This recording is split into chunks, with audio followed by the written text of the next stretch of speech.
यो अम्लाको अचार राख्नलाई यसमा मैले अया तातोरी रहेछ यसमा जिरो धनिया अनि यो टिमुर हैन अनि त्यसपछि थोरै सौंफ मेथी राखेर मजाले यसमा भुटेकी छु अनि यसमा राखेर लस्सी यसरी तातै रहेछ के यसरी लस यो मजाले बनाइसकेपछि अनि भुटेको खुर्सानी पनि छ त्यो पनि गरेर मजाले यसलाई मिक्स गरेर अलि पाक्न टाइम लाग्छ यो बोइल नगरेको हो नि त अम्ला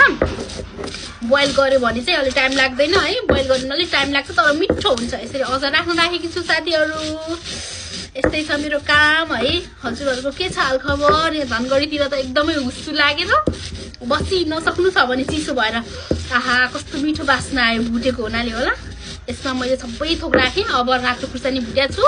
मस्त अचार राख्छु कि आफ्नो लागि आफै जो गर्ने हो कि साथीहरु कोसेलीको लागि अब चारै दिन भट्टाभट रोटीका थरी थरी प्रकार बनाउँछु प्याक गर्छु काठमाडौँ दगुर्छु बहिनीहरु पनि छन् हैन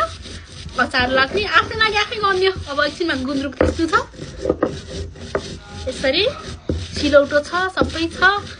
के काम गर्न त अल्छी नै लाग्दैन साच्चै मलाई जहाँ गर्न लाग्छ भने के बस्नु दिमाग खराब हुन्छ भरे मलाई कस्तो ह्याबिट हो मेरो